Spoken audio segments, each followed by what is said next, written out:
with flows of mercury, setting my soul aglow with fire that burned within the confines of my abode. Belladonna means beautiful woman. I could not resist the lure of her hypnotic figure that caught me off guard long enough while being in a vulnerable state. She fed me with her cyanide poison from the hands of death. She knew I loved seafood, so she placed it before me.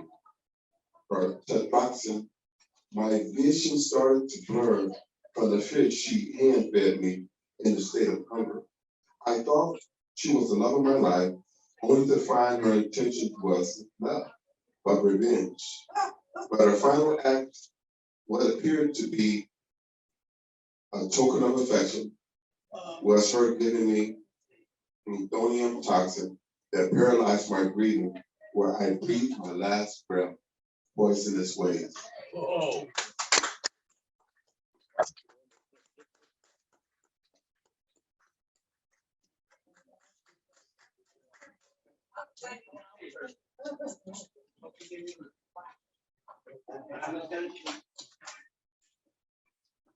Can we give some more love for Dr. Smooth?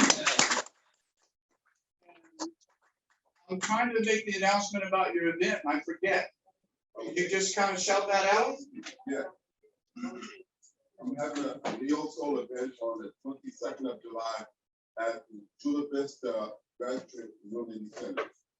It's going to be on and popping. We're going to drop it like it's hot. So be there, be square.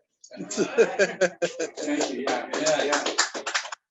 We have started recording, and so if you are not interested, especially on Zoom, in being recorded, you can go ahead and shut off your video and change your name.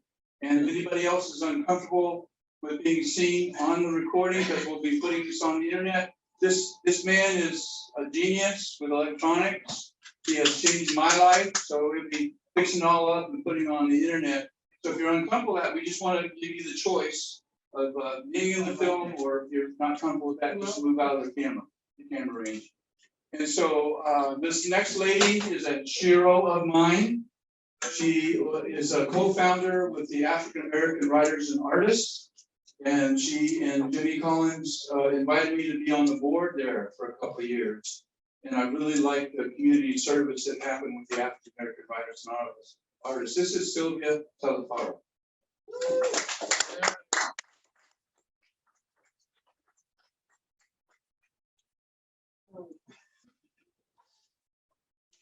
Randall.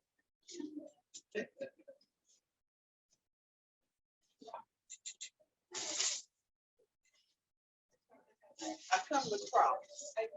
I have a prop. A chair here that I need. One there, that one might work. Here. That's why we got that one. I need a chair as a prop because I'm going to be asking one of our ancestors to join us for this piece. I'm not sending the chair again.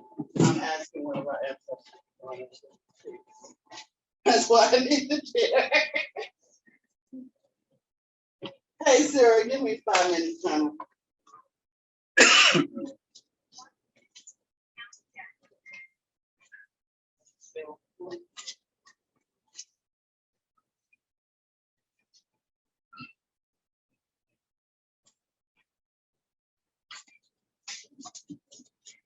My name is Sylvia Cameron Telefaro. Can you hear me now?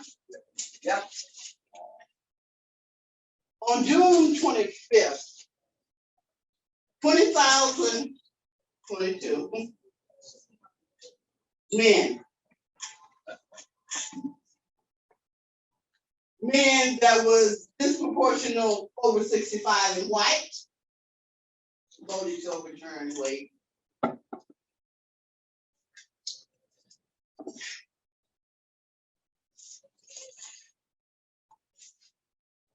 And throughout the United States, there was marches and rallies. What was disproportionately absent were Black women. So this piece is entitled, Aren't We Women? Black women. We lost a battle the other day, a battle for basic humanity, a battle to own our own autonomy. And as we focus on the escalating economy, the United States Supreme Court voted for control of our autonomy. Women lost, women lost, women should be afraid, women, women, women. Every headline I read talked about how scary the world is now for women. But the world is even scarier for Black women. Because Black women are 3 to 4 times more likely to die than white women when giving birth. Teach. If this is about women, aren't we women? I know what it's not about. This is what it's not about. It's not about people who think their ideals should determine what we do with our bodies. It's not about that pastor and that minister who feels that they have a say in how our lives are built. For Black women, this is what it's about. It's about going through a birth that isn't one they wanted. It's about facing the extra burden around death as it heaps harm upon harm for our Black and brown time and time again. And it's about conversations. It's about conversations about sex education and reproductive health care. It's about the burden of pregnancy and parenting falling disproportionately on Black women in all the scenarios. Aren't we women? Have we fought this fight before?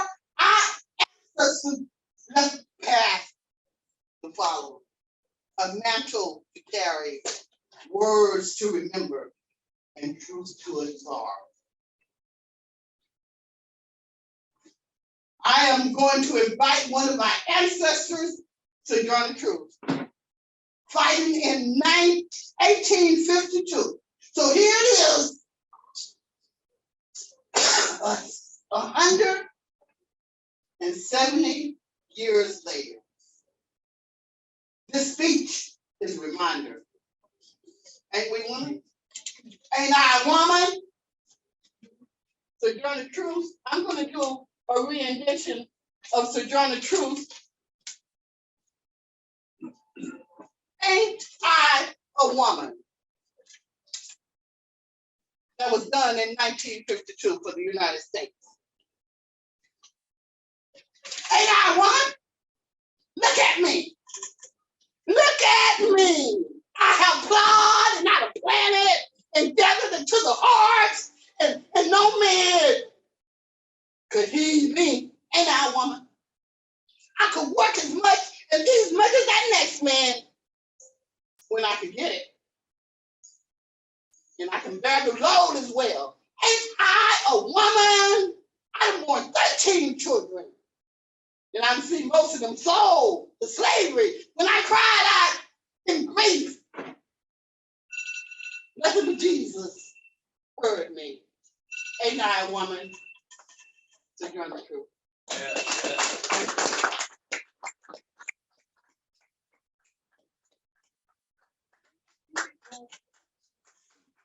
Sylvia Telefaro.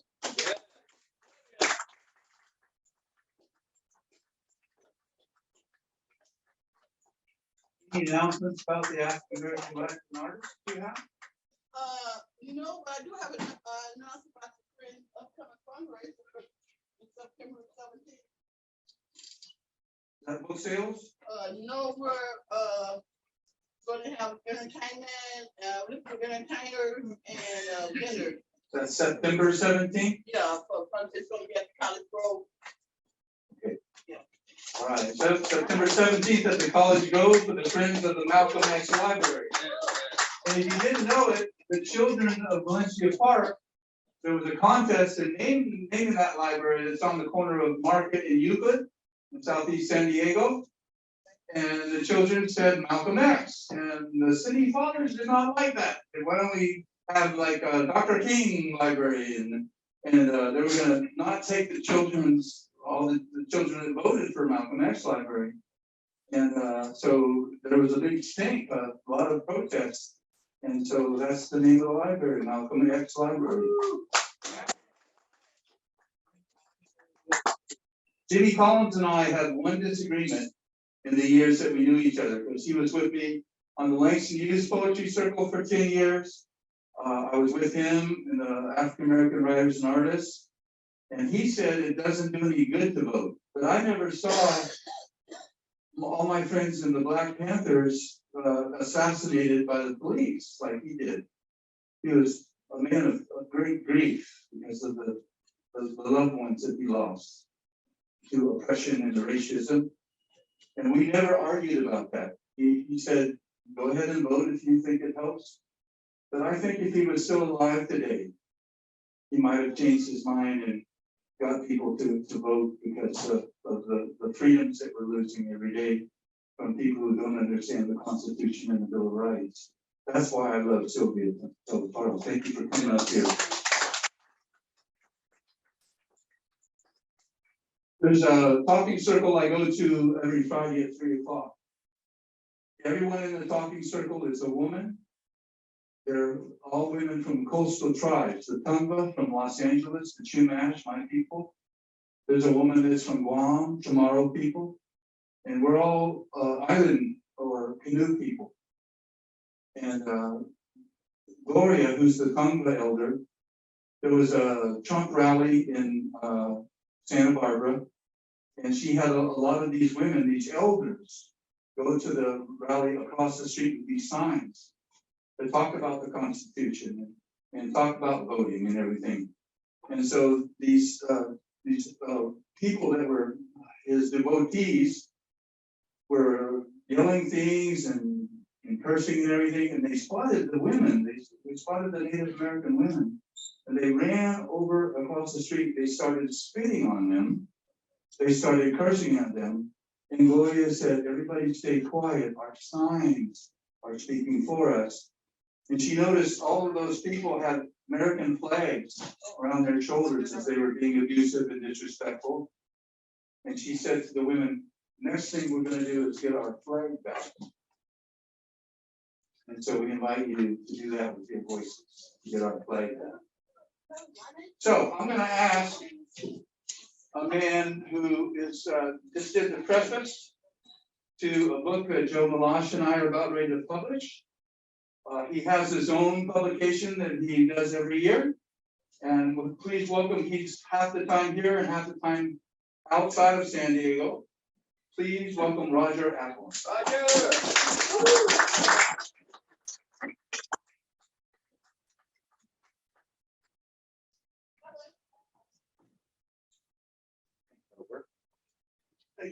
Thank you all for being here. Yes, I'm only here about half the year, and when I am in town, it's always a pleasure to come and listen and read. And I'm going to do a piece called Ukraine 2022. I know we've kind of put it out of our minds, but people are dying there every day in the name of freedom. It begins with a couple of quotes from Time Magazine's article called When War Comes Home. In the seconds before impact, mortars whistle as they fall, making a loud and almost plaintive sound. The first one was a young boy. The doctors registered him as unknown number 1. I'm here, room 32. I've removed the shrapnel from his chest and legs and arms, and now I insert a breathing tube and crank up the machine to do the work. I've been here 36 hours and headed home to the subway, where my mother and sister crouch among their slim necessities, paper to clean ourselves, water, toothbrush, blanket. I'm here too, said my daughter, now 6. She has a doll, pink shoes, a Minnie Mouse barrette, and a CD player that's run out of juice. She hopes for a night when she can dream of summer. I'm an anonymous soldier. Before, I was a candy maker. Today, we lifted an old man across the gap to the arms of his shuddering wife of 50 years. They carried bread and a Bible. I shot men and watched them die. Once our brother Slavs, they've come to war and worse. They've slaughtered our citizens, stacked them like cordwood. They've left us the vacant stares of women raped by squads of men, left us babies decapitated and strung like talismans from fences and lampposts. Our trenches reek of our mutilated flesh. No blizzard can purify what's past here. No memory will be free of their carnage. Blood and alcohol stain our killers' corpses, stiff and broken in the ditches. Once, husbands, fathers, sons, like us. What is it eviscerates morality? Invites the birth of a beast, or a taxi driver, plumber, or accountant once lived a humane life. Yes.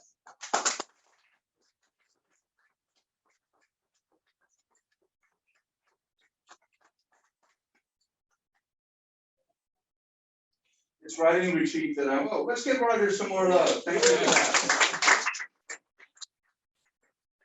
Writing retreat that I went to, this poetry retreat, there was a lot of poetry, there was a lot of consciousness about change. And if you were born by a river in a little hut, you heard that song from the river, change is gonna come. And so one of the things that was discussed was how young people, there's some young people we want to follow, as most of us in here are elders, not all of us, but most of us in here are elders. But it's important for us to listen to the young people, to what they're experiencing. And one person at that workshop says, the young people see that we've handed them a world that's just a mess. And maybe they have some ideas we want to listen to. So this young lady's never been with us before, but she's a very young lady. And I wanted to honor the youth by bringing her up. This is Rosa. Come on up, Rosa.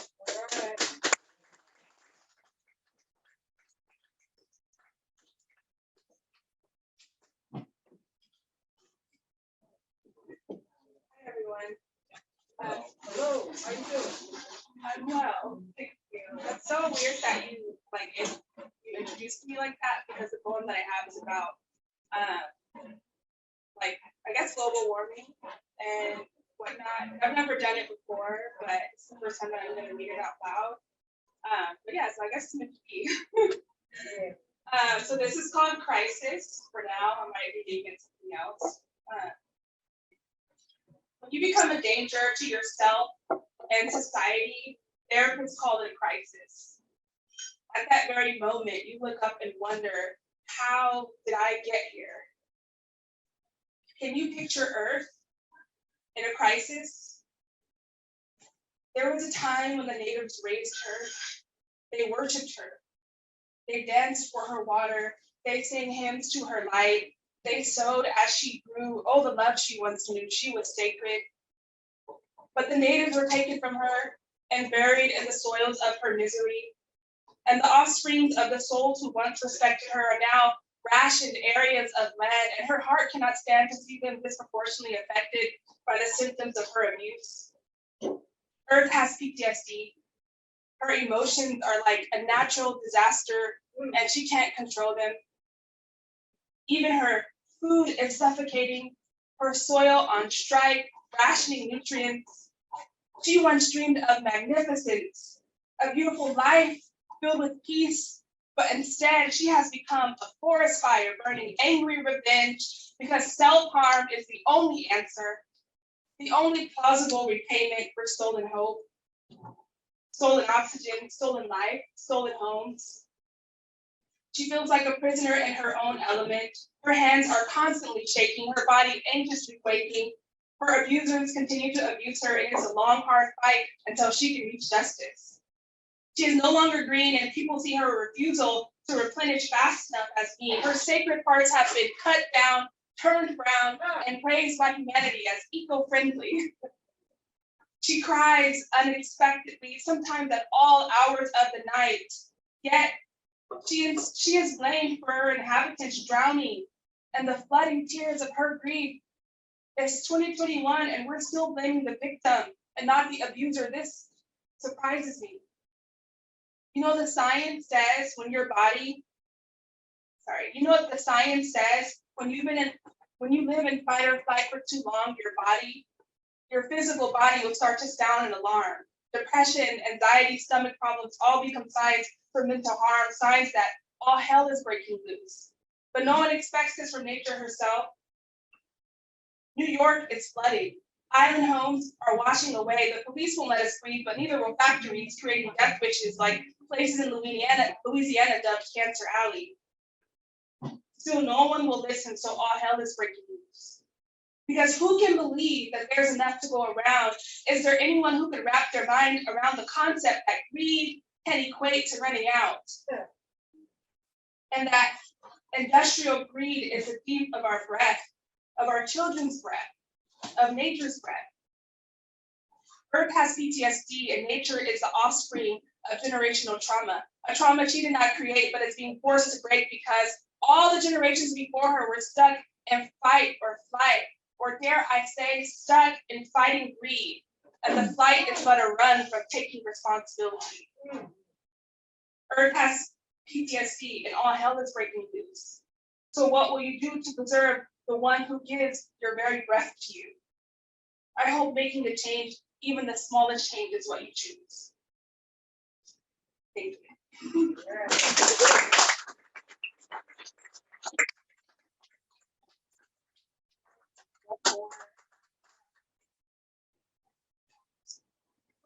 I'll do this time. It's called Easily Influenced.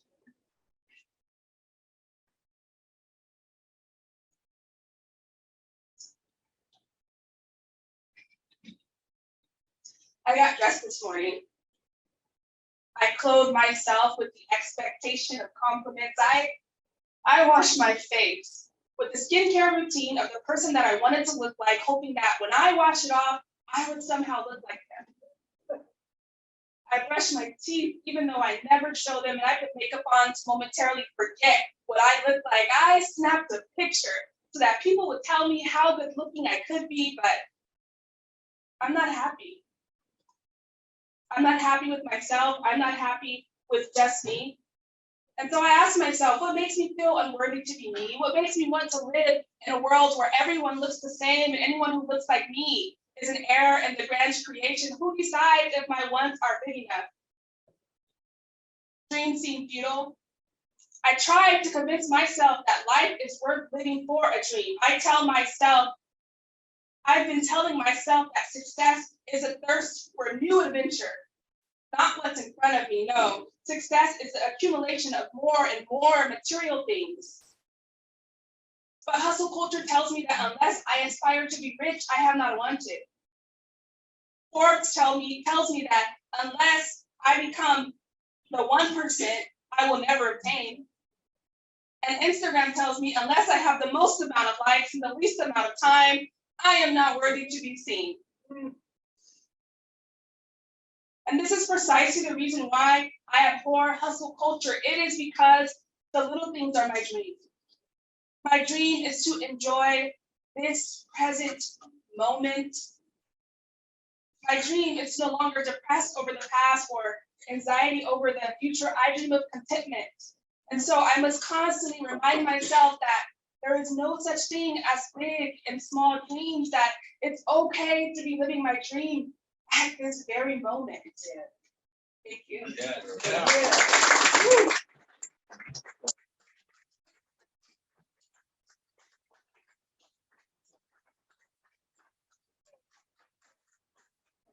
I told you so. How about some love for Rosa? Come back anytime, and if anybody wants to talk about Rosa, say that she is Jim Moreno's Shiro. For coming up here and doing that. That was really great. Way to go. And come back anytime you want to. So how about we see what's going on Zoom? And I've been in the workshop for 3 days with this lady. And when she reads her poems, because we would do all original poems, when it was time to read the poems, and I'd be going, it's really quiet in here. People are really listening. And then I go, are people breathing? Are they breathing? I went, oh, I'm not breathing. Because that's the kind of poetry that she writes. This is Ellen Wolf. Thank you, Jim. Can you hear me? Hold on, we're working on the audio, Ellen. Okay. So far, it's not there. We hear you I'll be fine. with you in just a minute.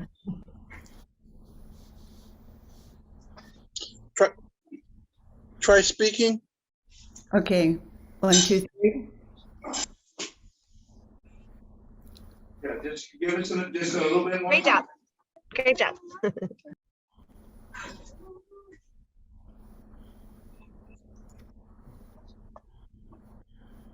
somebody else on there too. Yeah. Who is that? Is it Julie? I don't know why she's not. Oh, is that your daughter? Is she a poet too, or is she just listening? Can't see it, but Oh, your grandpa and grandma. Way to go.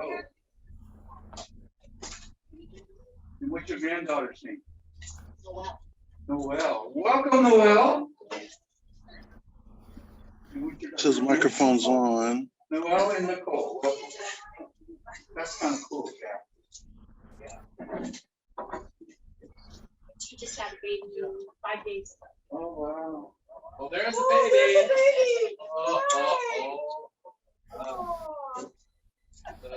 The speaker's on. This Right. might be a first time for us to have a little 5-year-old baby, 5-month-old, 5 days Oh, old. 5 days. 5 days old.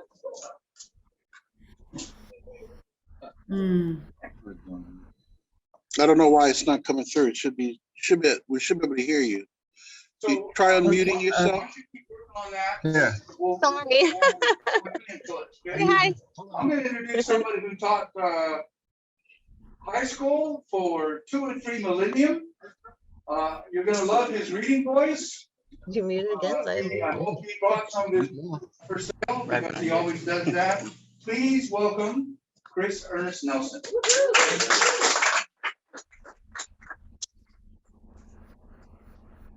Thank you. I'm sure. If you unplug from your system, you can hear on your computer. Congratulations on the baby.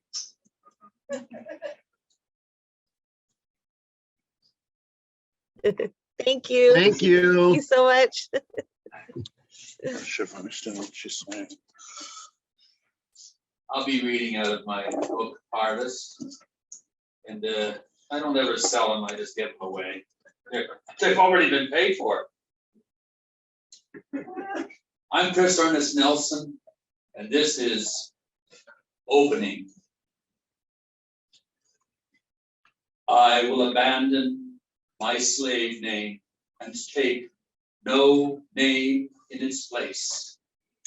I will accept smiles and laughter as the only voices I answer to. I will tilt my head slightly to one side and think deeply on the meaning of these things. I will not leave the room while you weep. Jim. I will not touch you while you rage. Time will attend me while I Isn't there make my usually a cable pleas. from here?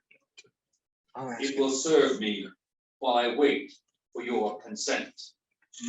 I will follow you though you dance with stars. I will embrace you as you are consumed by fire. Ask me why I live. and I have no answer. Ask me why I love, and I will stand in the shadowless halo of your question. There is no stepping away from the light. There is no reason worthy to respond. I will fail to devise and inform again.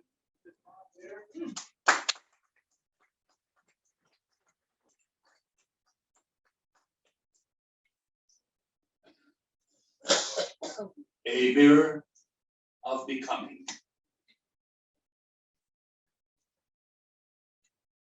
I see You said there should be a spirit. wire coming out of the wall. I can testify verily from my own reflected life how the spirit is revealed in my becoming That's your. the only self.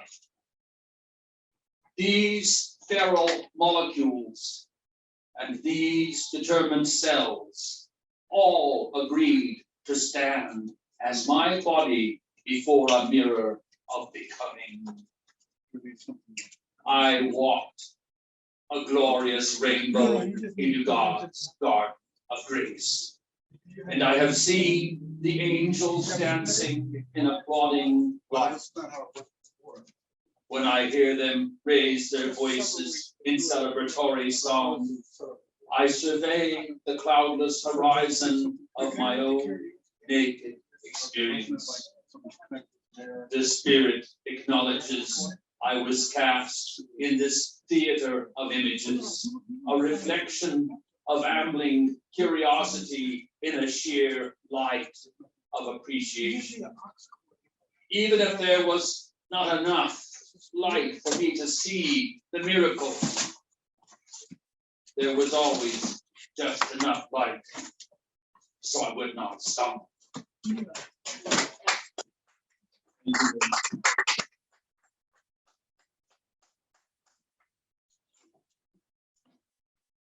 Some more love for Chris, please. Thank you, Chris. And so there is an event coming up this month.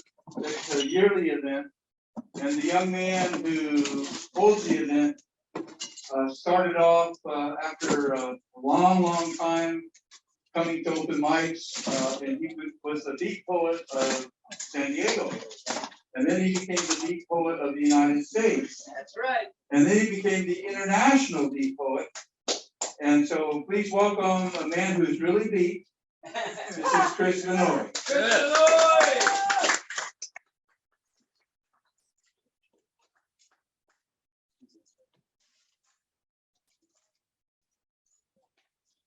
One of the reasons I really like this reading is because all my friends are here. Journey across the ocean. Wrote it in December 7th, 2019.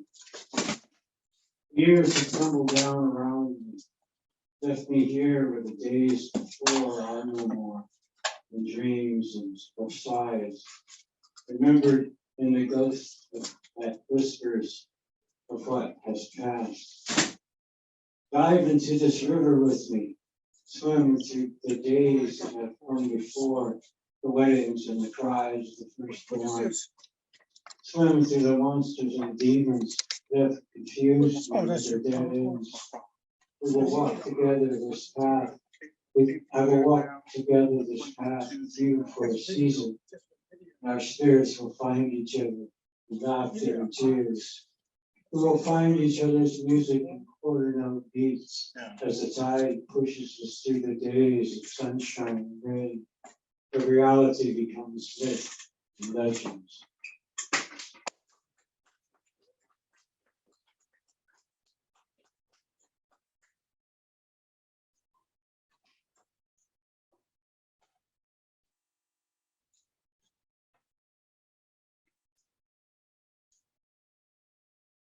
This was called the attack. The attack was targeted. The grid was vulnerable. The weather was freezing. The enemy switched off the power, froze those without generators, starved some out too. The cars were the last to stop. The grid was fried. The president declared a national emergency and admonished us to carry on. It was after that the solar flare hit and darkened the rest of the earth.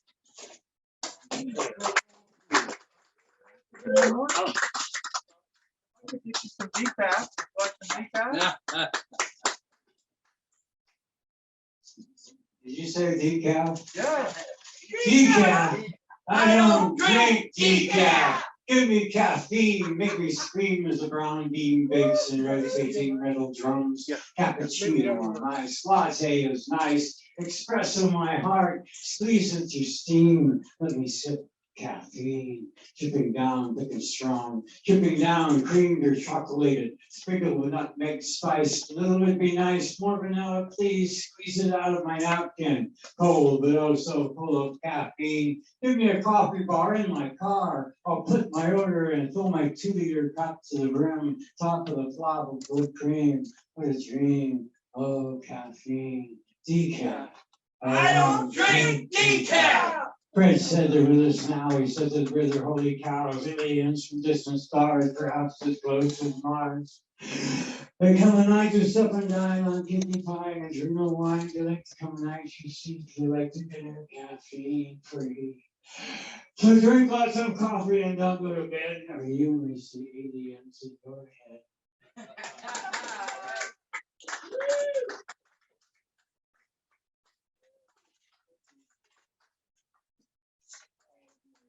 Some more love for Chris.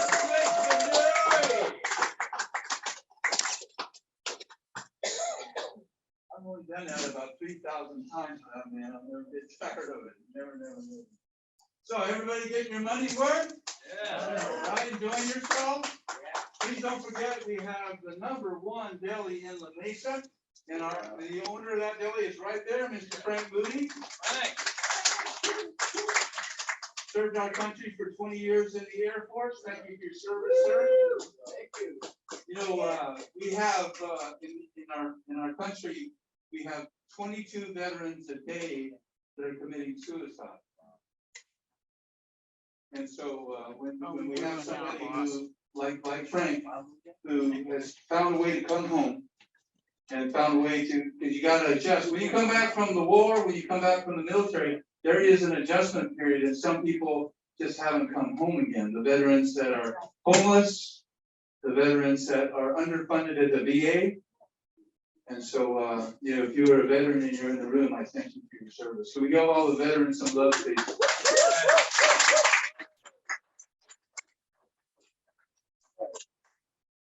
So if this is the first time you're here, Jimmy said we're not going to have the feature go on first, because sometimes people are late off work or they're coming back from church or whatever they're doing.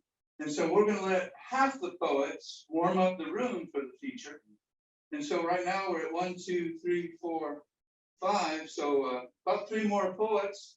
And if you could give some love for Jack Stuart Smith right over here, he'll be our speaker today. And so we'll have Jack come up after 3 more poets. And I hope so. Did we get sound? I'm gonna test it. Ellen, could you count to 5? We're gonna try and get you on right now.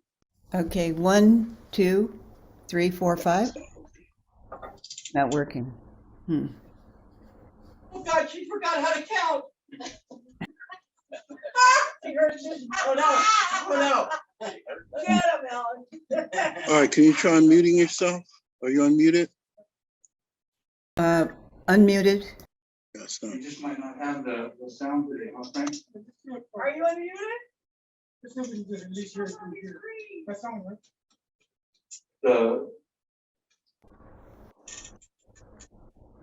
Alfred's the one that has, I'm not hopeless. Turn the volume up. The volume's up as high as it'll go.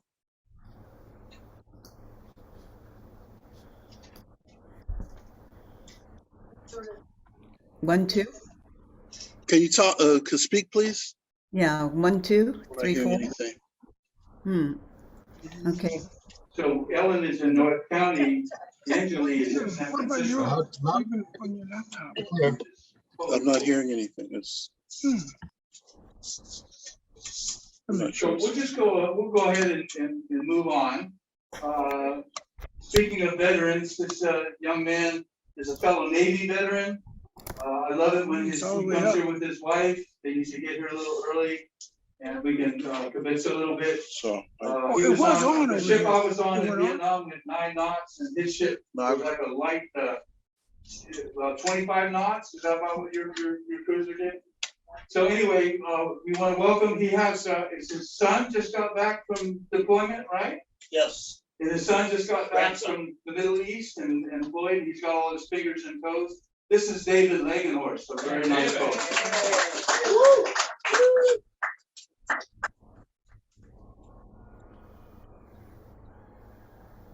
Thank you, Jim. Our grandson, who we raised from 1-year-old, is back home after 8 months in the Middle East, and some of that he was getting shot at. So he's really proud now. He's got a combat action badge on. I guess it was enough for him, but at least we were relieved that he got out of harm's way. And the first thing he did when he got back was fly a motorcycle. Oh, wow. There's a face missing up here today. A wonderful, beautiful soul, Loretta Walker, Odessa, Texas. Loretta passed away, last week, maybe for cancer. She's just a wonderful soul. So sorry to hear. She's on mute right now. As Jim reminded me and all of us, I think, Thurgood Marshall was born in July, I think the 2nd of July. Of course, he was the first African American member of the Supreme Court. Calling the Supreme Court. Anyway, I found a poem here that was written in honor of Thurgood Marshall. It was written by Brooke Hart, who was assistant professor of elementary education at the University of South Carolina upstate. And it's, I am a man who made a difference.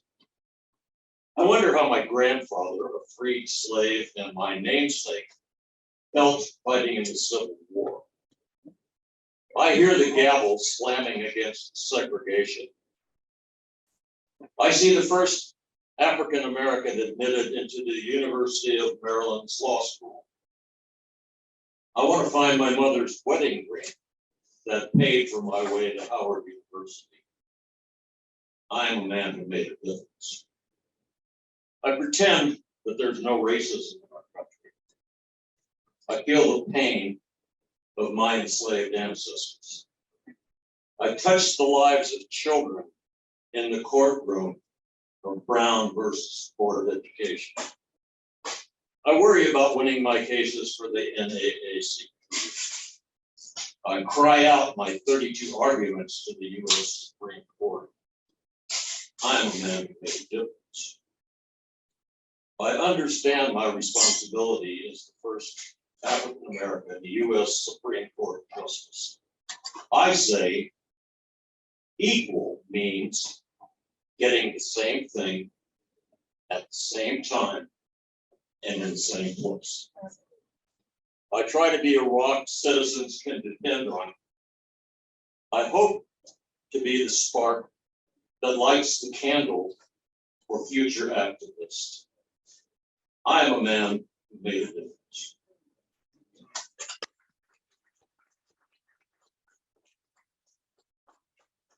I wrote this little thing a year ago. The Supreme Court had a case about election laws in the state of Arizona. Election laws that were affecting minority communities like Native Americans, Hispanic Americans, Black Americans. And so I wrote this right after they did that, and I call it Dark Friday. We have another date to note. July the 1st, 2121. 2021. The Court of Courts speaks its mind. Our voting rights are now on the run.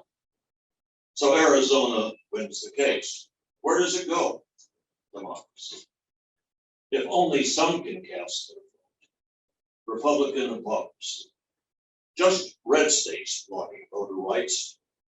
The reason is no mystery. Claimed voter fraud for their last loss, the most secure in history. They accept an insurrection and have positions based on lies. The motto, win at any cost, as their integrity now dies. The High Court doesn't seem so high when votes suppressed are few. The court of Trump held its way. They have 6 votes out of 9.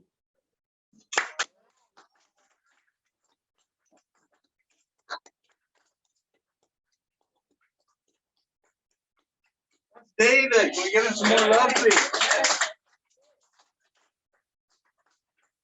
I just was in 3 days of these kinds of poems, and I got a fire in my heart and a fire in my pen right now, because I don't see anything like this on the media. If you got a place on the media you go where you can hear stuff like this, please let me know, because I'll watch. But can we give some love for all the poets, please? The ladies that are online, if we can get the sound going eventually, they're gonna make you fasten your seatbelt. They're just amazing people. This next poet is a brother friend. He's also a Vietnam veteran. We're about ready to publish our 2nd book together. The first book is right over there on the thing, and it's Steve Cowett, an anthology of Steve Cowett's poems. He was our mentor, our teacher, our friend for like 30 years, and we have a critique group where we all meet once a month on the last Thursday of the month, and we continue kind of Steve Cowett's legacy. And all the men that are in this this group with us, this critique group, they're all Vietnam veterans, and I've seen each of them just write better and better and better. And a lot of that improvement, a lot of that growth comes from the feedback that this man gives us. He's an award-winning poet. He's been nominated for the Push Prize. And the only thing is, he's an Army vet, so his jokes really suck. So you gotta watch out about that. This is Joe Malott.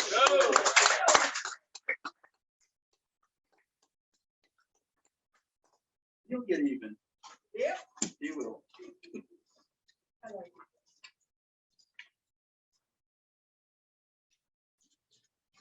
Wait for it.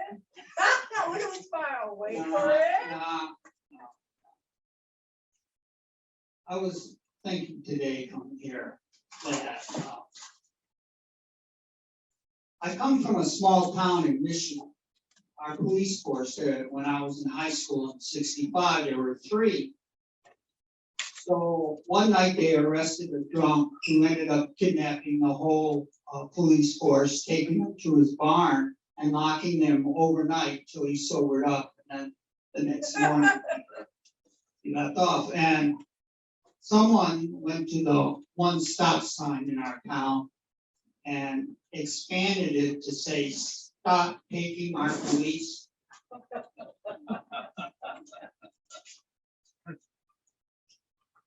And the town went down from there. So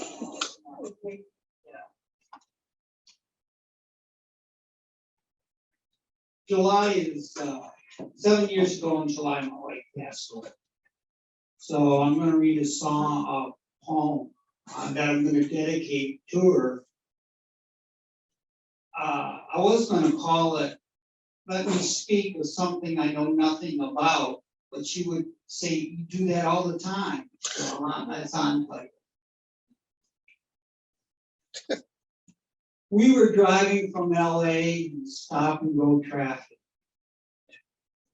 Finally, we passed 2 ambulances, 4 stretchers, fire crews, paramedics, and police.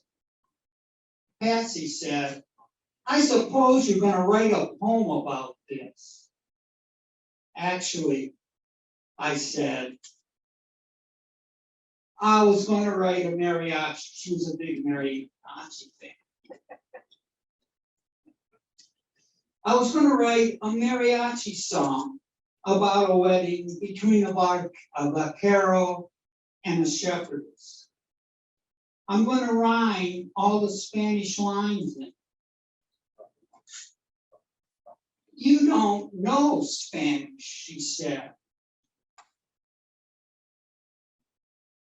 I know, but if I did, it would be a beautiful song.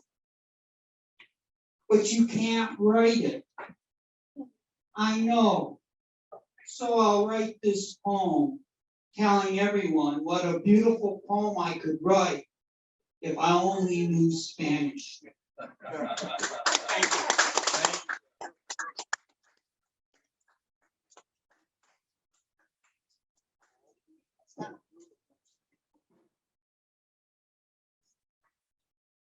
All right. He wrote this yesterday, this next poem he's gonna read. My hero is Tammy Baldwin, which has nothing to do about the next poem, but I want to talk about her. She lost both her legs fighting for our country. She came back, Trump and the Republican Senate made fun of her, and her 7-year-old daughter saw it on the news, all the highlights of it. So she called her mom and said, "Mom, do you still think you would fight for your country?" And Tammy said, "Yes, because I love it." So I'm going to read a poem that's could be brutal. It could be brutal, and but see, war should always be the last alternative. And what you're going to hear will be just a sliver of hell.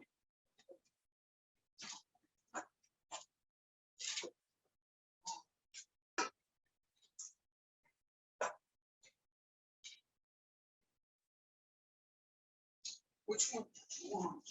It's the Vietnam War. Oh, the Vietnam War. Oh, that's a different poem.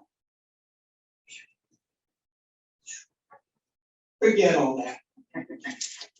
This is nothing to do with this poem.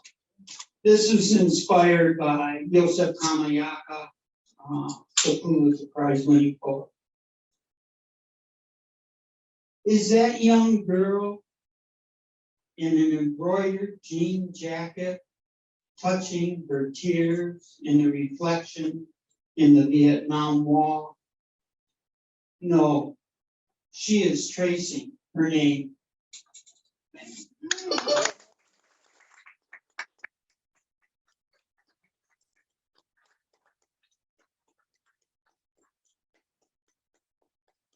Got some love for Joe, please.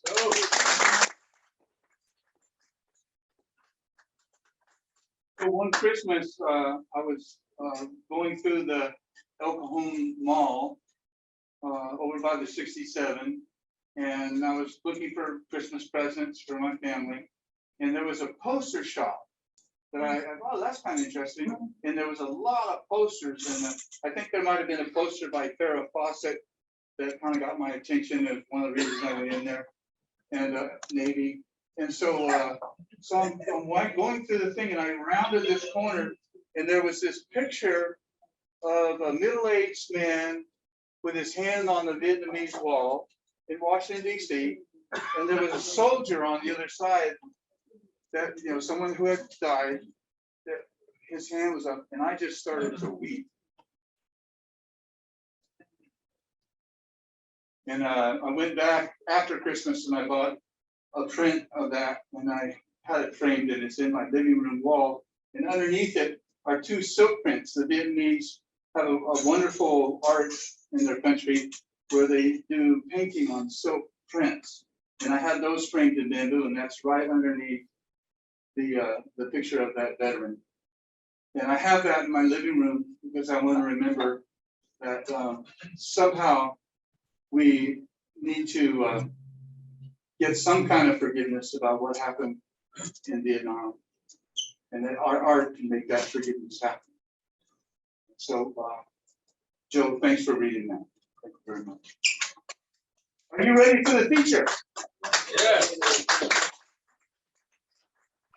You drove all the way from the Sundance and that's all the energy you have in. Are you ready for the teacher? Yeah. Let me tell you a little bit about this man who I have a lot of respect for. Jack had a 36-year career as a union journeyman pipe fitter. 26 of those years, he worked a night shift at Disneyland, night shift for 26 years.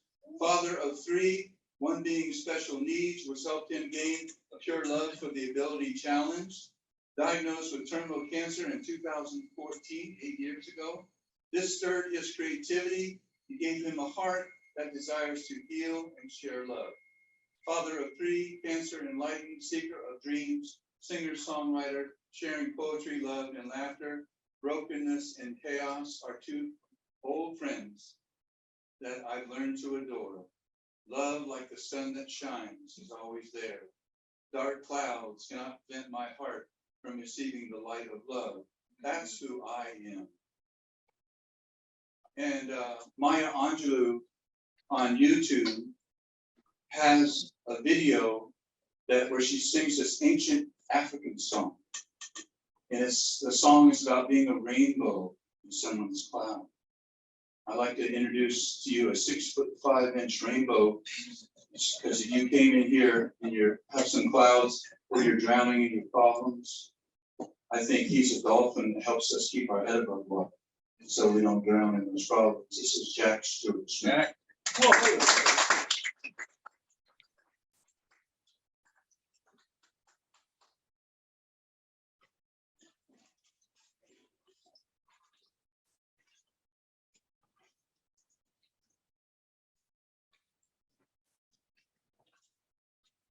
Thank you, Jim, for calling me 6'5". That was nice.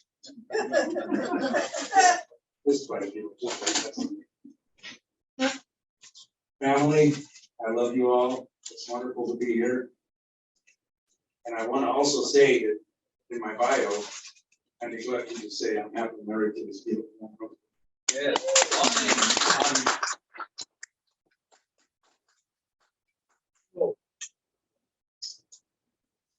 See, is this as high as it goes? Are you flying up? Yes. Pardon me? Yeah. Okay, so we'll deal with it. If he can't get it going, don't worry about it. I know you have to leave at 4:30. I don't, but I don't think we can get it going. Yeah, because It's typical. every time it comes, it's different. Yeah. We're doing a great job.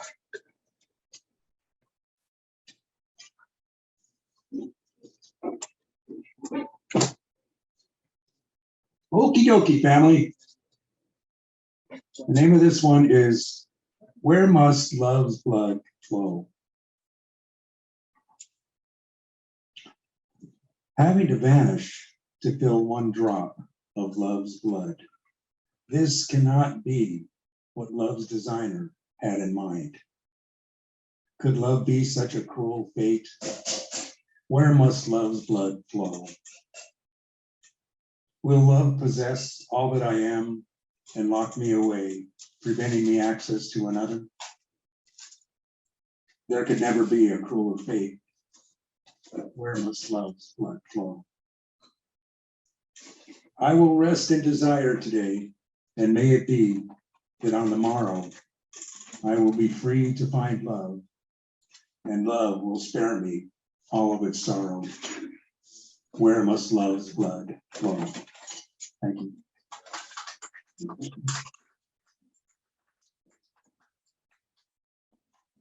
How are we doing on the mic? Is it okay?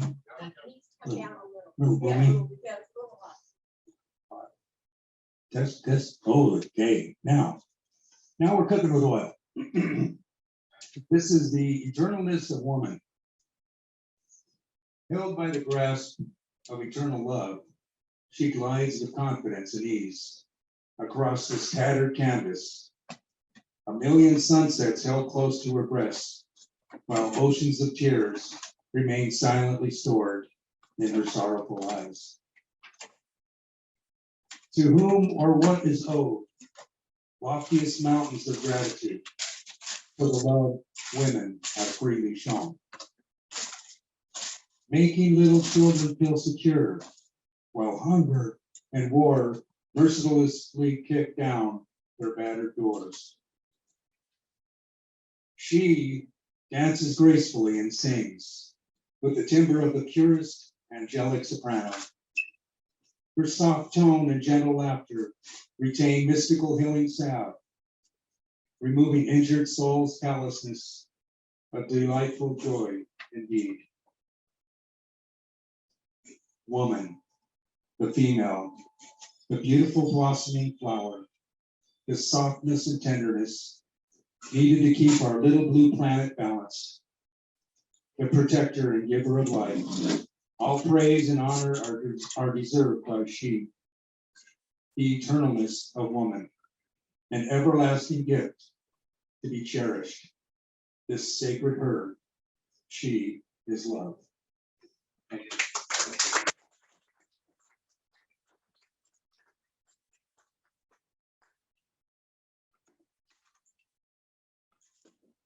Think about when we were young and anything was possible, at least in our imagination. So I wrote about that. This is the fantasies of youth.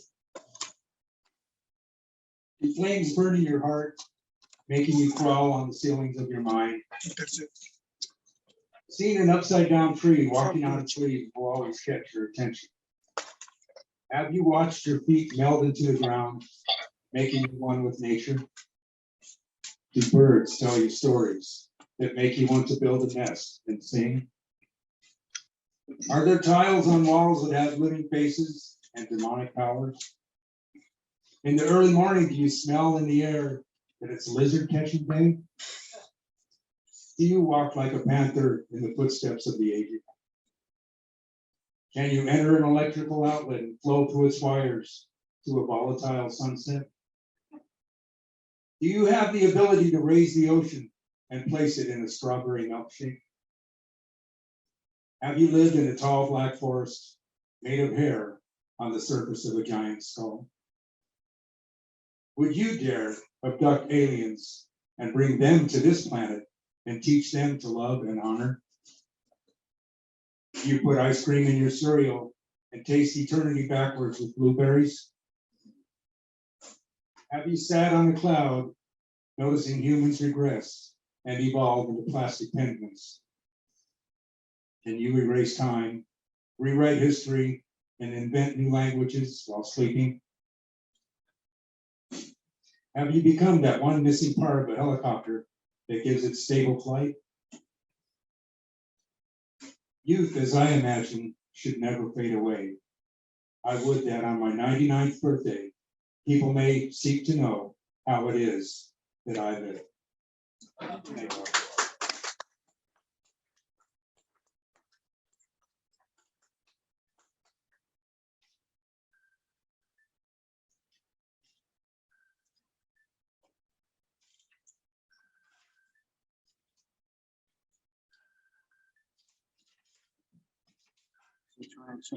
Okay, getting into a Native American theme here. Play this again, so we're gonna see if the audio works in a second. Sharing Destiny's Cheer. We are their destiny, aren't we? Yeah. So after All those ancestors that look toward us into the future. Even as we, looking forward into space, wish a better world for those not yet born. Is it our ancestors' tears we feel dwelling up in our souls? Or are these our tears being shed for those yet to come? Are we not all one? Might we be crying and caring for ourselves in some past or future lives? The heart of a human pumps a magical red fluid that we humans decided to call blood. All our families share that same red fluid, that same magical red fluid. One human tribe, past, present, and future, same magical red fluid. One human tribe, reaching toward each other, sharing destiny's cheer. Thank you.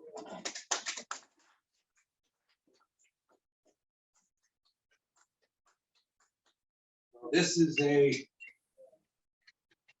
word, Heya Namaya, which means let it live, which means the spirit, love, all these positive energies that we have, let it live. Heya Namaya. Let it live. When your chest wants to explode with spirit energy, marvelous delight, may your voice be heard. Soul dancers flying with wolves and dreamers, let it out, let it out, let it live. So we have a little, short little song about it.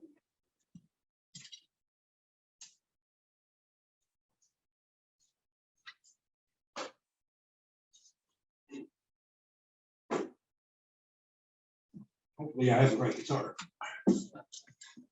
That'd be kind of tricky, wouldn't it?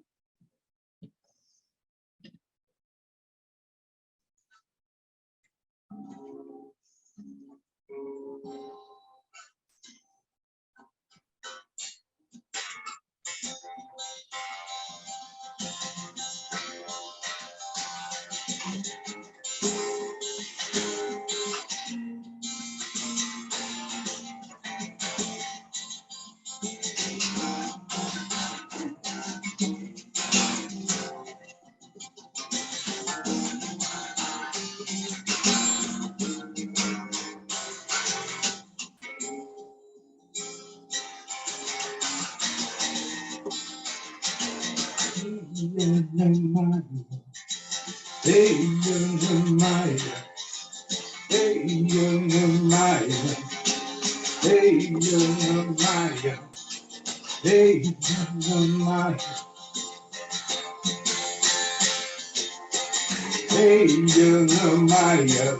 Hey,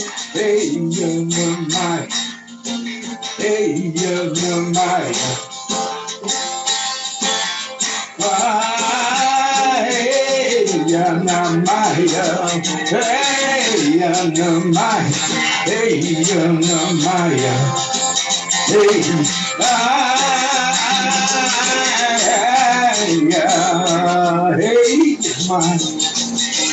Hey, Maya. Hey, Maya. Hey,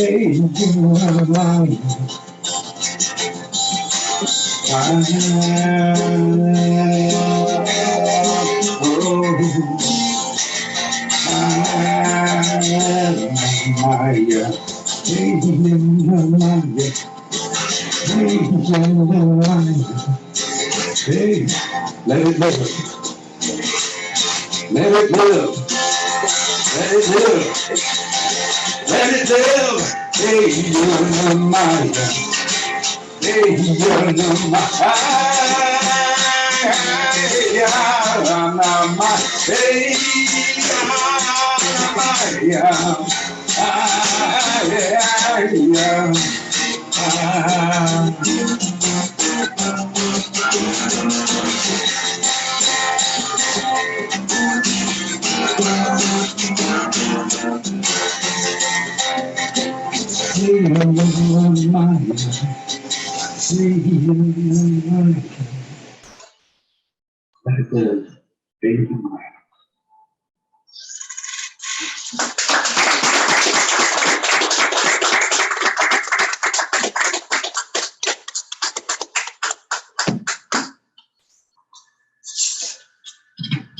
So it takes a certain amount of crazy to sing a song with one word in it, but That's the energy.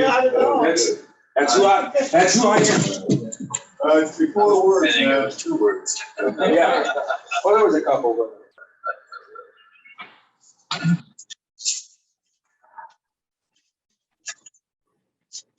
Okay, so.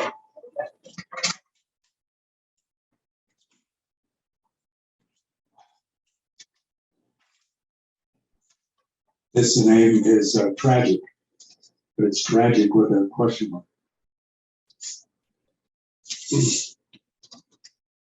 Gentle flowing waters, let their peacefulness be known, and brought healing revival, cleansing strength to the small native tribe that lived under protective branches of age-old oak trees. Led by a young chief and his beautiful wife, the tribe enjoyed peaceful days as hunters provided fresh game and mothers cared for playful children.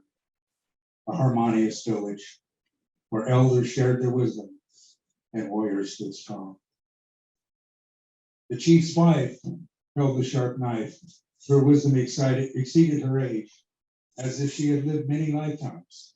When she spoke, her voice was soft and stern, and all took heed to her warnings and intuition.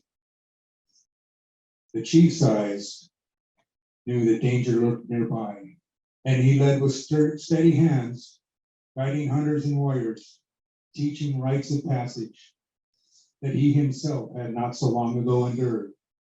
His father, the chief before him, had given his life in battle while fighting rival tribes.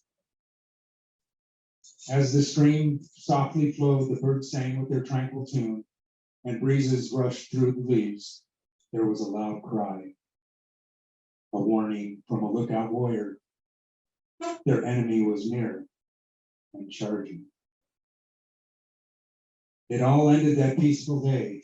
That unjudging serenity of the valley still held its nurturing calm, while the spirits of those that lay on the ground rose to meet their ancestors.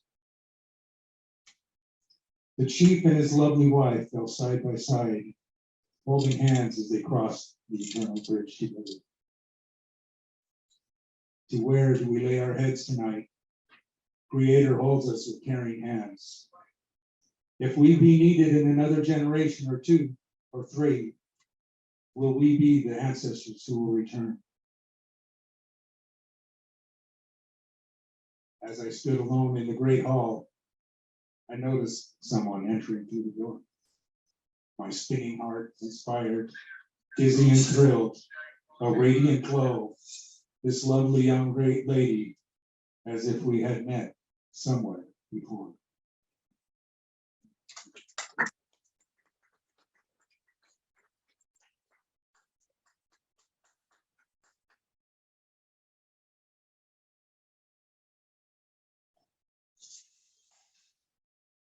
Here's one. A little bit lighter tune. Hey God, this is a note from me to you. How are you doing, God? Am I speaking to the one supreme God? I've just been wondering, do you have a heart? As you know, my body needs one to pump my blood to stay alive. But you don't have flesh and blood, do you? What about a soul? Do you have family of gods, or are you all alone? Creating stuff could get old, and maybe a hug from a friend would cheer you up. I wish for you to have a happy day, find your soulmate, get a good night's rest. Do you have any pets? Any hobbies? Are there bullies in your neighborhood? Where do you go to school? How old are you? Can you die? And about those thousands of prayers I prayed, I know a bunch were ridiculous or did I lack faith? Pretty cool how you helped me and kept me safe. I'm pretty sure it wasn't just dumb luck. You are my mentor. I want to become like you. When are your trash days? Can you please explain infinity? And why are we so bitter when bad things happen?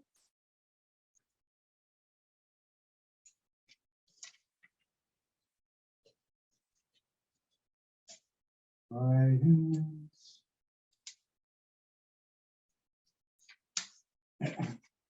Why are we so bitter when bad things happen? Why do we have to kill each other? Some insight here, please. Would be appreciated. That is, if you know the answer. Or are we all part of a grand sciences project? Are you fully grown, or are you learning more as your lifetime proceeds? And by the way, do you have a weight problem? Can gods get cancer? Thank you for your patience. I'll end this letter with this question. Most of all, I wonder, why aren't you green like me? My feet lay dangling over the creek. As I drew my fishing line in, I noticed a jolly giant bullfrog reaching toward me. with something in his hand. He handed me the preceding note and respectfully asked me to please read it. After I read this precious note, I realized the frog mistook me for his God. I looked down at him and with a smile I replied, "You're my favorite creation. Thank you for trying so hard. All that I have, my love, my strength, my joy, I give to you today, and please share these gifts with others." He looked at me with those beautiful bullfrog's eyes, full of serenity and gratitude. Then he hopped, hopped, hopped, hopped away.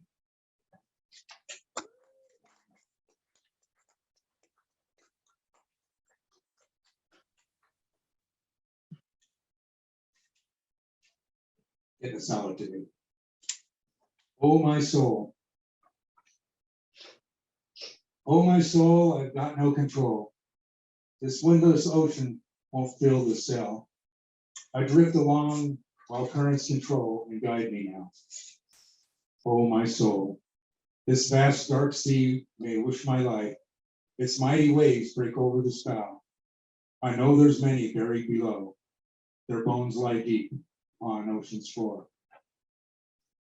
Oh, my soul, I turn to you. My heart would ask, thy will be done. Matters not what I desire. Your goodness rules my ego's mire that holds the wheel and turns the stern. Oh, my soul, let us converse, me, my soul, and universe. Try to find a guiding star, a chosen path, light from afar. Oh, my soul, without direction, I drift forever, until one morning when the sails catch breeze, my soul be free, soon to see the wind does rise to carry me. Oh, my soul, oh, my soul, oh, my soul.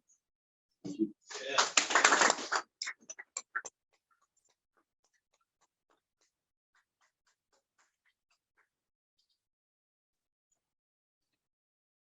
Thank you, family. It's wonderful to be here. Did I say I love you all? Because I did. I'm not done.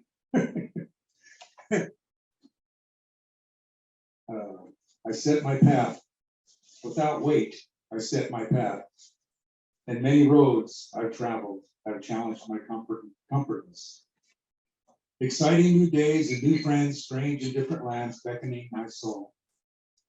That almost chill in the air, memorable. I miss that. And kindness is in the eyes of strangers. Getting lost in a foreign country twice or thrice in 18 days proved that no doubt it was most likely on purpose. So far from home, I set my path. Every day a surreal engagement. Looking forward, I delight in my quest. Never denying the dreams of my heart. I set my path.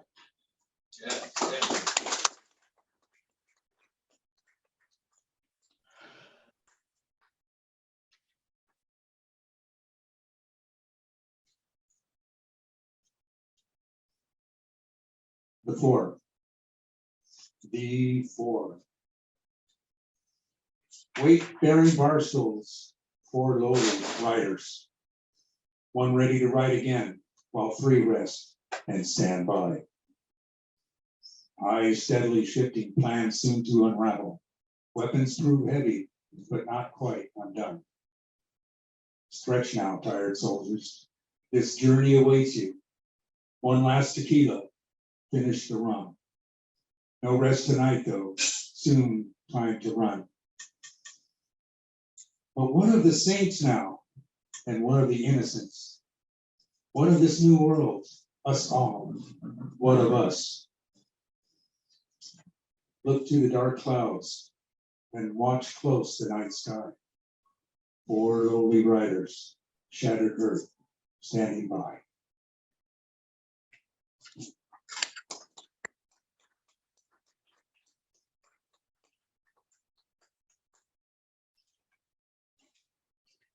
I'm gonna have a paper assistant that just goes through your paper and hands you the next one. Yeah, we'll do that. I don't know how much they charge though.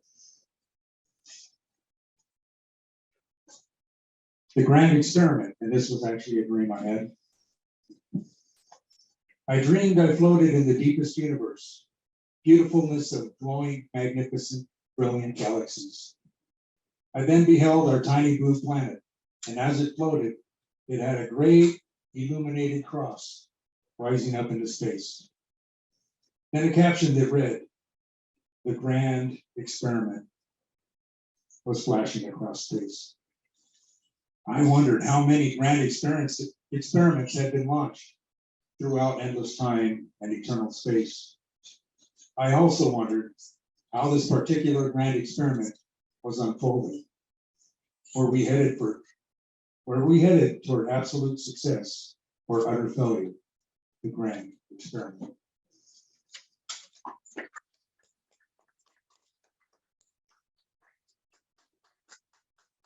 Take guitar number 2.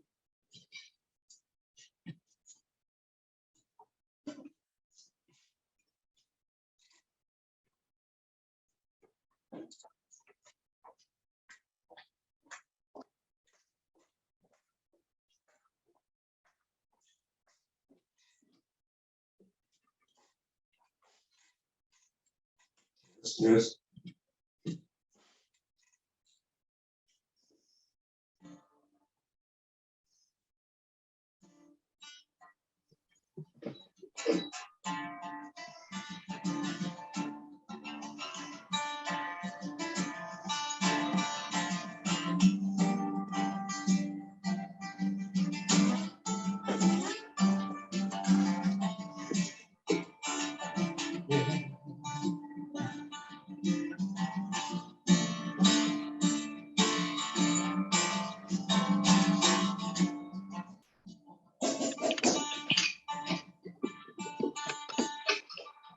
This way I'll go, walk through the door, not hard to find.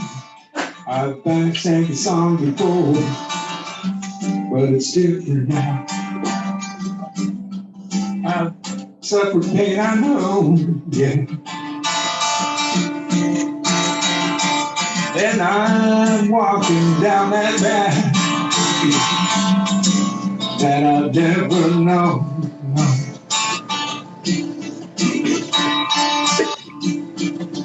Well, I'm not blind, and I can't hear. I've changed my mind.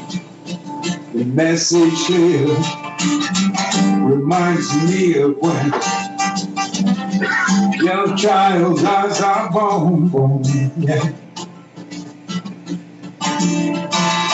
And I'm walking down that path that I've never known, no.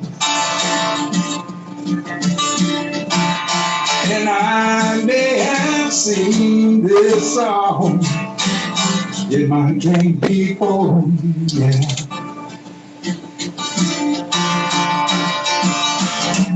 Na na na na na na na na na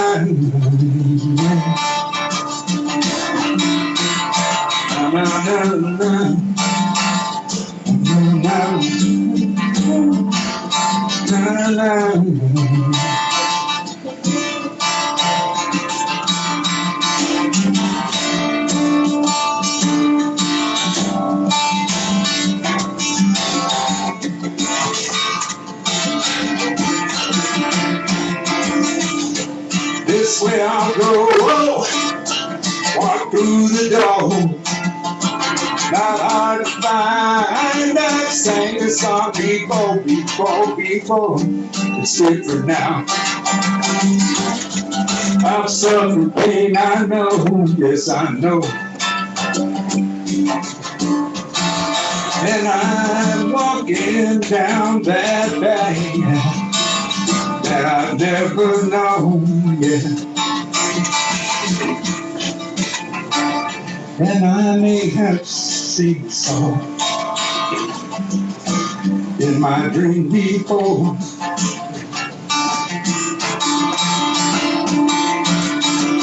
Yeah. Na na na na na.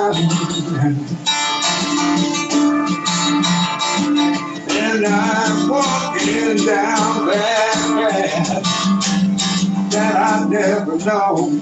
Yeah. And I may have seen this song in my dream before. Yeah.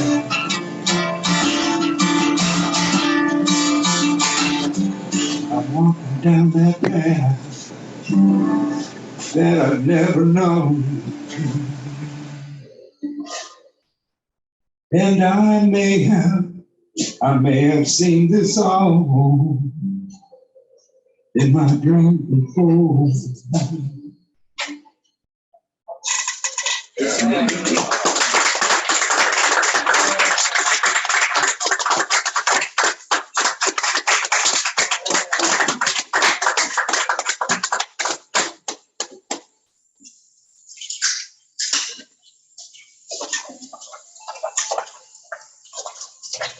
That's Jack Stuart Smith doing some love speech.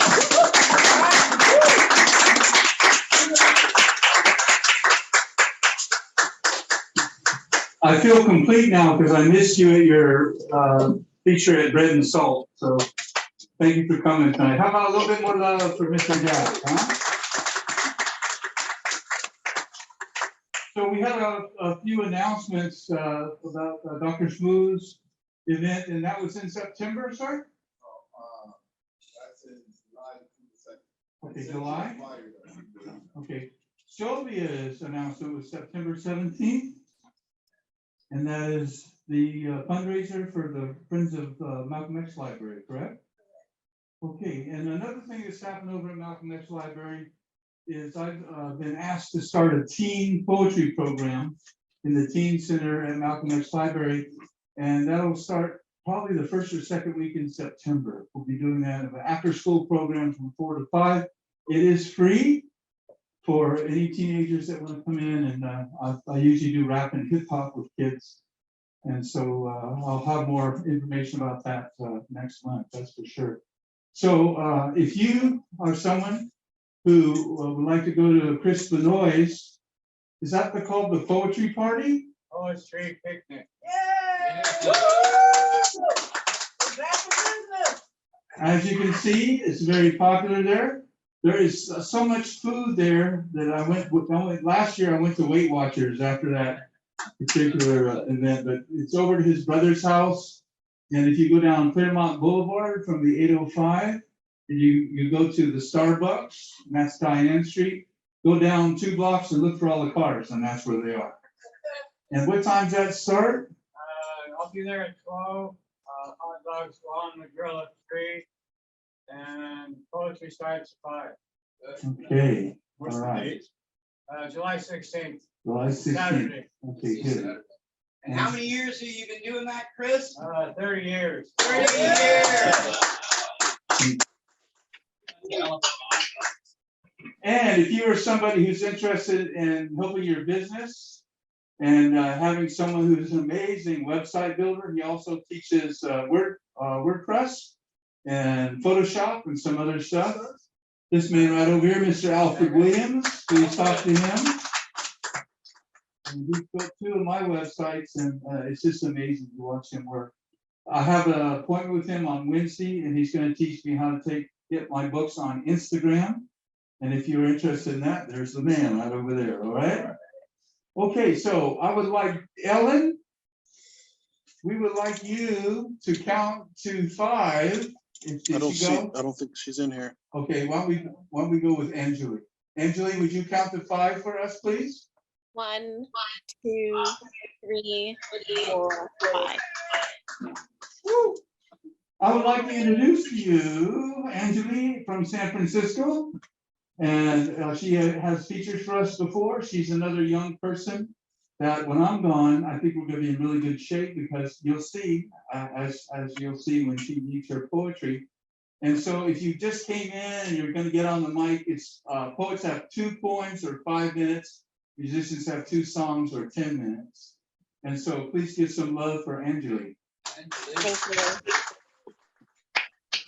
This is called Violence. Words spill out of my mouth like the cacophony of sounds that bleed from my ruby lips, so supple they settle down like dust on a morning whim of fantasies laid bare for someone to bear the harsh reality which careens down the boulevard in droves of milk cartons, so innocent you'd forget their names. Names like Trayvon Martin and George Floyd, innocent victims of crass crimes committed callously as milk that spills onto the kitchen floor. Their lives were swept away in an instant of horrific violence. What a crime to not remember the words which now pour out of the cavernous hole in my face, wreaking havoc on protests and marches and hymns called Black Lives Matter, do they not? And Texas shootings go unnoticed by the right-winged party who have their part in a 10-year-old losing her life at the hands of a gunman so early in life, lacquered memories of lives taken, some perpetrators held accountable and some not. Shootings reign the earth of the American land where hand in hand we pray fervently that we or our loved ones are not next. For what if we were gallantly gleaning the ingredients for a chocolate cake at the corner store, whilst a gunman in Buffalo stepped silently onto the scene, killing 10 innocent shoppers who were just out living their lives? The sick minds of the forgotten men who laid their morals down and away in order to commit heinous crimes of which their grandmothers would not approve, went out the window with the shackles our society now bears in this day and age of supposed modernity, of supposed morality, of supposed advancement of moral code, yet backwards thinking gets our feathers ruffled and people die because of it. I'm not one to say thank you for not killing me today. I rest my sword in peace as my words sting like the harsh weaponry so easily bought over the counter of a corner gun shop. I rest my eyes on the weary ancestors like of those who founded our country, and I say, God forbid this to happen again. Thank you.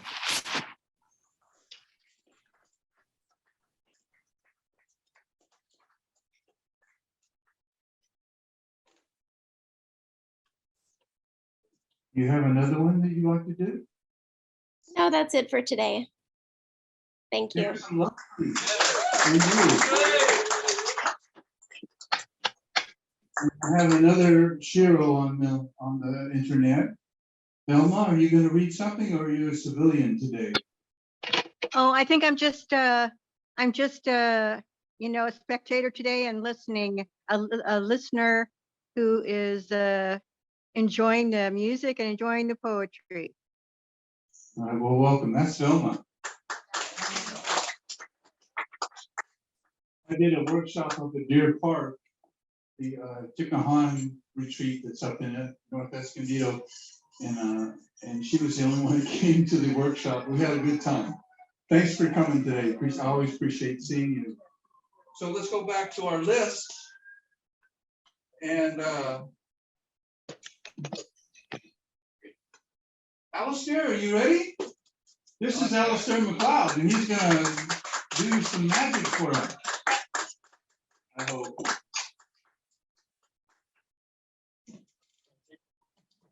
wonder why I'm doing this. Let me explain.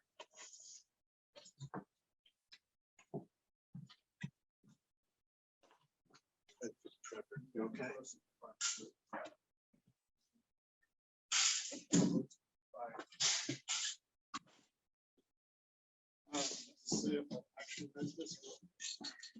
Alistair's been coming here a long time. We're always glad to have him here. Yes, yes.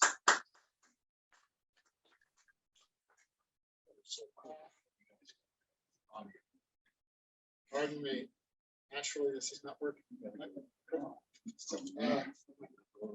Correct.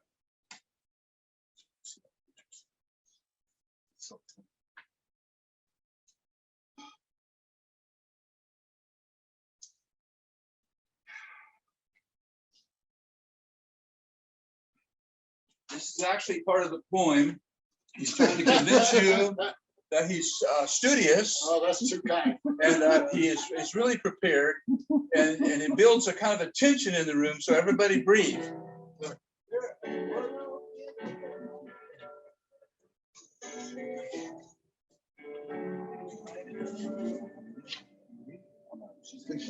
See the sky and broken clouds and rain. Locomotive train. Listen close.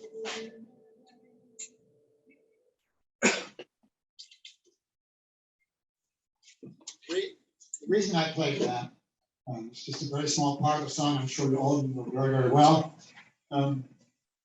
is that I always feel a need to do more than just read. I feel a need to entertain, I feel a need to set a mood. And I don't have near the talent of a lot of people here to do that with, so I have to borrow someone else's talent. I want to say, by way of explaining a bit about where this poem that I'm about to read, I really wanted to come here today, and I didn't have anything. And so I just sat and thought, is something going to come to me? And it did. It turns out that it's very much in sync with a lot of what's already been said here. But I thought, as usual, why am I here? It's because poetry feeds the soul. And why do I want to perform? Because I love language. So here is my poem. Its title is, it's a 21st Century Pox. Sing I this song to you in gladness, though it sounds in sorrow. I would bring this hope to you, fear not for the morrow. Braggarts shout and shots ring out, institutions crumble, rich men sigh while poor men die. There's no place for the humble. The words we live by sour our mouths, turned inside out and cruel. We worship cant, our wise men rant, and madness seems the rule. We see in daily savagery, rhetoric supreme, a love of hate, hypocrisy, a passage to autocracy. Go, read the expiration date. Our romance with democracy dissolves incarnate in a corporate dream. Now, wipe a tear and turn in cheer to look upon thy neighbor. Adrift in media land alone are we by fear unmanned. In flesh together, brave we cry, of freedom's band and good works damned. These are chimera ideas, not more, just troubling trials of labor. Will we die for our blessed air can greet the light of morn? You may, and so may I. What good is that, you ask? This much good, I say, tearing loose my useless mask. My life can help from hopelessness a new good to be born.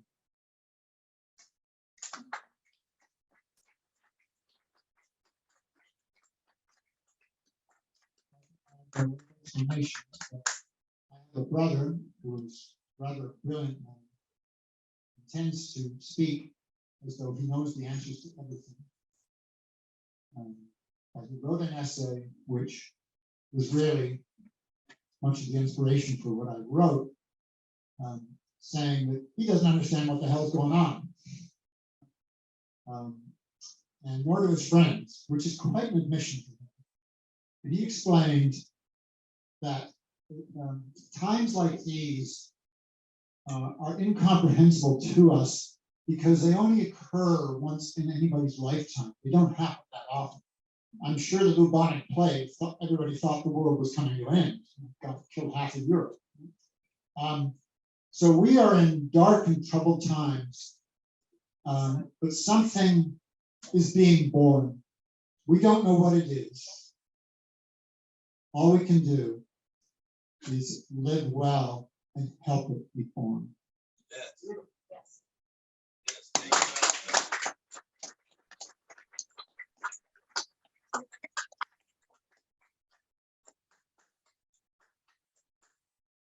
That's Alistair. Can we give him some more love, please?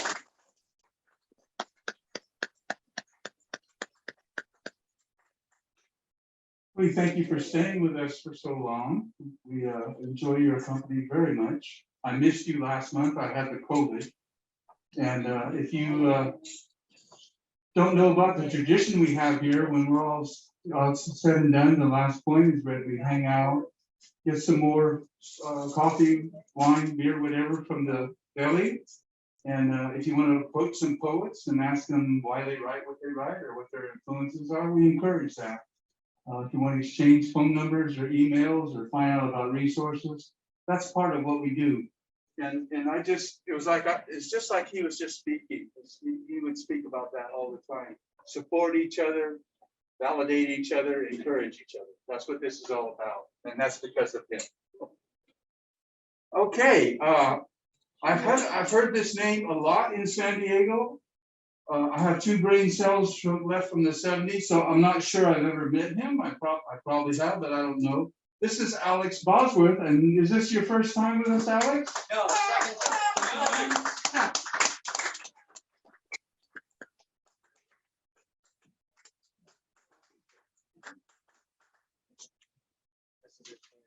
It's called camp life. You look tired. Dear Mom and Dad, please forget that last letter I sent. I do not want to come home from camp. I just got scared that first night. You know, the other boys were making fun of me on the bus, and I thought they would tease me all week. But then something really lucky happened. The boy in the bunk above me wet the bed. It dripped on me a little, but that's okay. Because he's being nice to me now. Because I know his secret, and I didn't tell anyone. Then I heard this other kid in the office calling his parents. He was crying like a little girl when I walked in there. So now I have him as a friend on account of I'm keeping that to myself too. There's this big kid who pushed me down when we were on a nature walk. I found out he was held back a year in school because he couldn't pass the 2nd grade. And when I told him I knew, he said he was really sorry for being a jerk. And last night, he gave me his tater tots at dinner. I've learned something here. Everyone has secrets. All you have to do is keep yours and find out what everyone else is hiding. And you know me, I pay real close attention. One of the teachers at school keeps vodka in her desk. I wonder if the principal knows about that. Come to think of it, I've noticed that sometimes the principal leaves in the same car with the lunch lady. And I don't think they're related. I'm going to look into that. Maybe we could have tacos 3 times a week. Telling on someone used to make me feel real powerful. And now I think maybe just knowing stuff is way better. I think I should have a bigger allowance because I've seen and heard a lot of stuff around the house that nobody else needs to know about. We'll talk all about my money and that list of chores when I get home. I can't believe I didn't want to come to camp. Thanks for sending me here. Love, Michael. P.S. Yeah, I don't want to be called Mikey anymore. Yeah.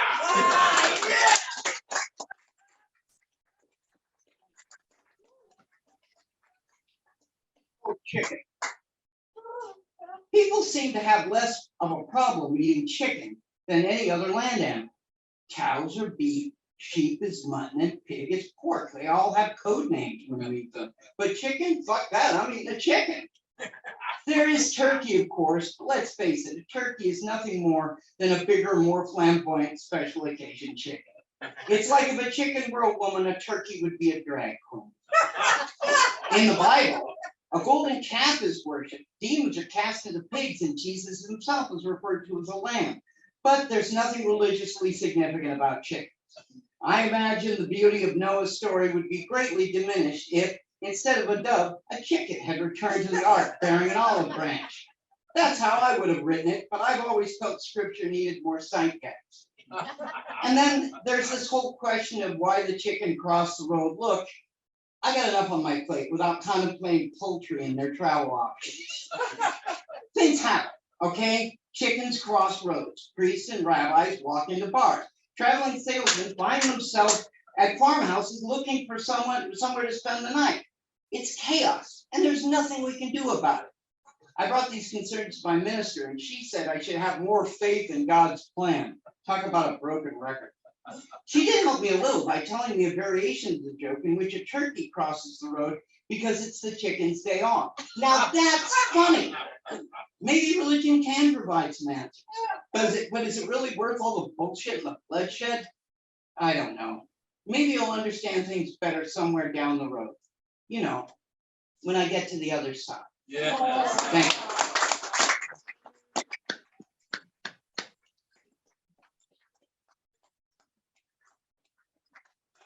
Jim.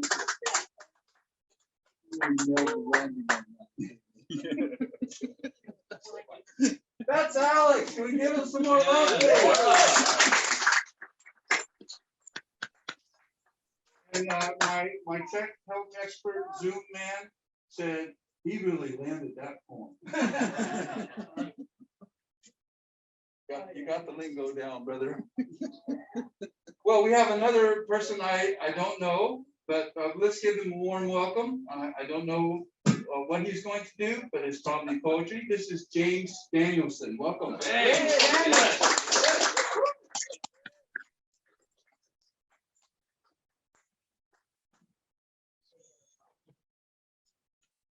JD. Hey, I left the house and I sorted out my couple of poems. And then I grabbed the papers on this side mistakenly. This is coming from a book that I started 30 years ago. And so it's sort of poetic, so it gets in there. And I had landed in prison 30 years ago. And I did 14 years in a little cell. I could touch the walls with my arms out here, both walls. And this way was a little bit longer than that. So anyway, in this tomb of dark and dank, blind and unbecoming, I screed these walls of scrimshawed wares to unbrail this storied wonder. Oh, wondrous rooms, home of the northeast wind, where they found me uncultured in a Kvasser's mead, mired in encryption, cast to the rooms, aged in the book of changes, but unfit to a solar claim. I swallowed God, slept with Nietzsche, told bedtime stories under the twilight of the idols, then raged a storm against just souls of veiled innocence and their bleached eternities.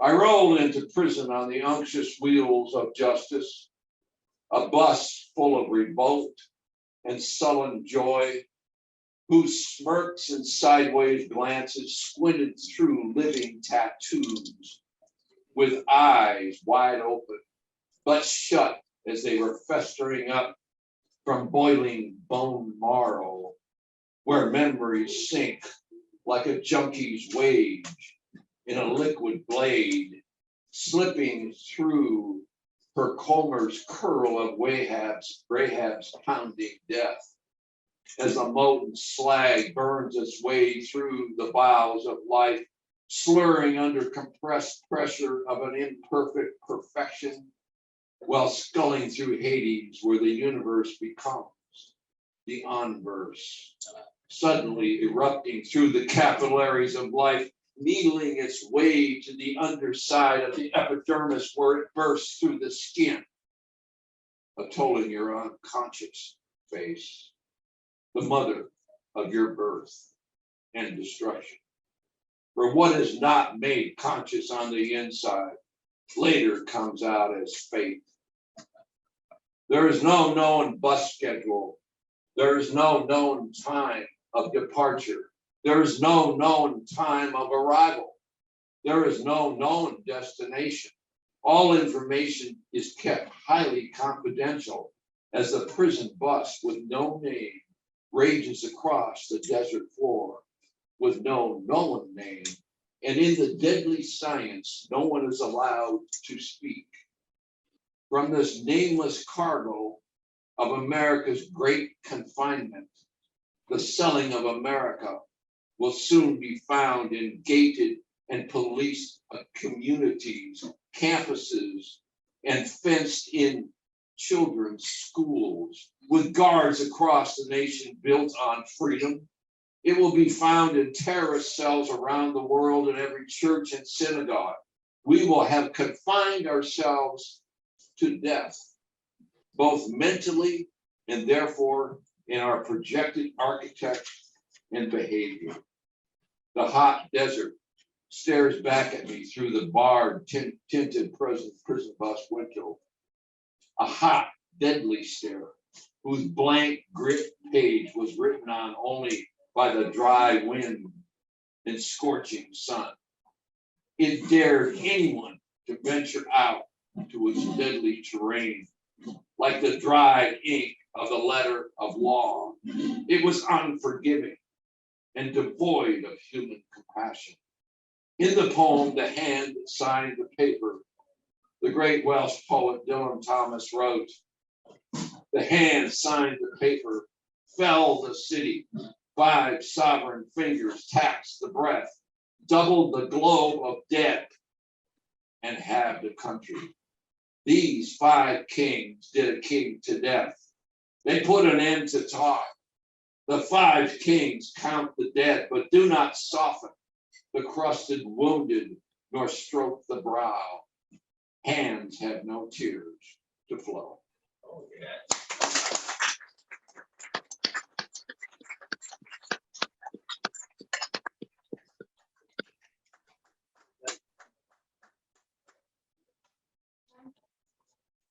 Now, that was James. How about a little hand for James? We'll come back another time, guys. We'll hear more of your stuff. On the workshop that I went to this weekend, the retreat, on my right was Bruce Gordon. You all know him. And on my left was the gentleman I'm about ready to introduce to you, who is a musician and a really amazing poet. This is John Kingsmill.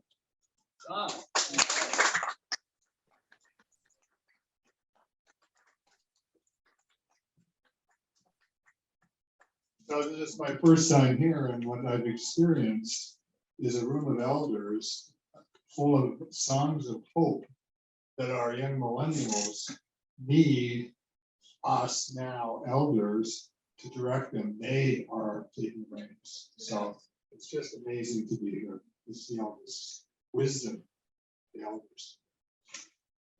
So I've chosen a couple of poems, and they're both the same title by way of introduction: Where I Am From. Where I am from and where I am from number 2.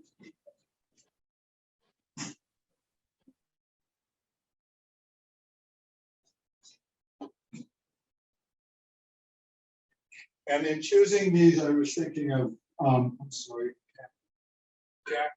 I was thinking of Jack. And so I chose them, and that's awesome. Where I am from. I am from the nests of eagles and of snakes, searching high and low. I am from where I am going, and that's how I am lost. I have no home, no country. Like Vin Bender, it's what I prefer.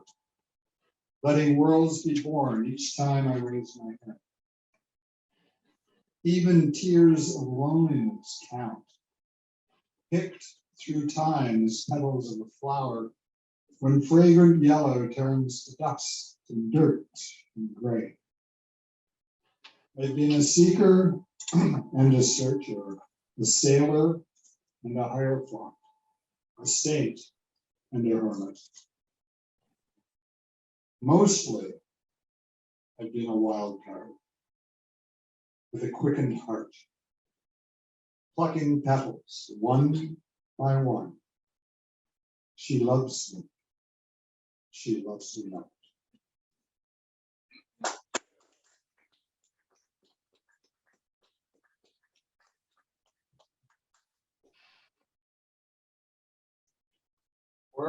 Where I am from, too. I have no idea where I'm from, or perhaps only an idea. But the idea lacks crisp edges, and it is constantly rippling. I do know where I've been, and I love to discover. Renews me. Reaching renews me most. Dogs have been adventurous, their willingness and rigor. Wolf, the most certain of its need, the howl of the moon. Like a howling wolf, I destroy my own conclusions, stepping back into the open face of everything. I've always been footless, like a dog, bored when adventure collapses into predictable responses, especially my own. Once I got so bored, so lost in my story, that I died. That was an adventure of a different order, for a different day.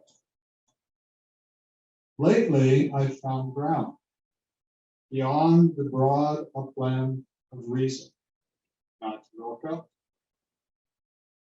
and beyond the dwindling light, actually not Loka, somebody else, not, and beyond the dwindling light of idols, not to Egypt, where my surrender to another human face breathes me back to repose without calamity.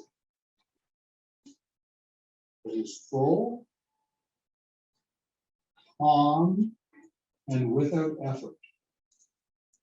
That is the closest place, though it is no place at all, that I found of where I am from.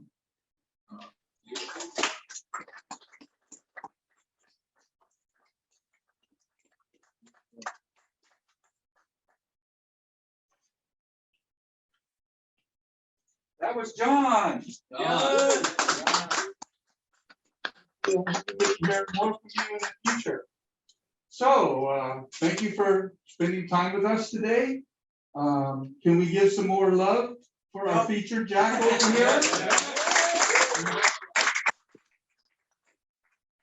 Thank you for coming, appreciate it. And how about some love for our tech help, Alison Williams? And we will be here next week with an amazing poet from Venezuela. She's our feature, Lisbeth Koima, and she has a book that is all social justice. She's a very wise and beautiful grandma, and we hope that you will show up and avail yourself of some time with us again.